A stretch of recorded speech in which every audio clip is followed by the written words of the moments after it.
kachiel kod wachni mogik ka wadhi ka watieko. Aparo ni gima adwa wacho kata owadwa Eli gi ng'ano ne gisewacho ni aparo ni odiochieng' mokwongo mano wang' matatu mokwongo bang' masira kata mano wang' gari mokwongo bang' masira. Jo apiko mane otimo gino onge okang' moro amora mane piny owacho kawo.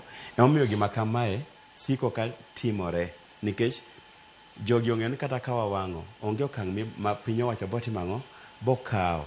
Koro aparo ni piny owacho onego bed ni kawo okang' ne jok mane otimo gik machalo kamano mondo koro ka in future gik ma kamae kik chak otimo ang'o kik ochako onwore.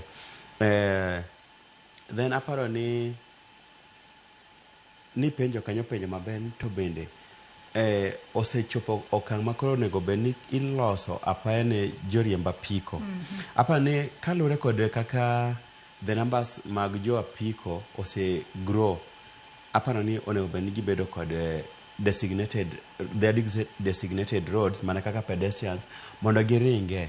To sama oselos barabara ni Bwana Eli to iketo chik, nyaka gilu chik. Aparo ni if we go the Rwanda way, aparo ni wanyalo bedo maber kabisa. Makata kopo nolos ni maen apaya mar jo apiko to nitie chik ma kapo ni gichopo e taya to tayo ondiko red kacha to wacho ni ing'e ni sama osedhi e driving school to ng'e ni kondiko red ok onego bed na kadha onego bed na chung' to chung' kochopo e zebra crossing to we jatielo kalo. Aparo ni weche machal kama boduoko chien masira mag apaya mikelo e kind jo bodaboda, jotielo kod jo gari nikech yudo kapo ing'e ni thothne ja bodaboda yudo ka in ichung' kata give way to donjo.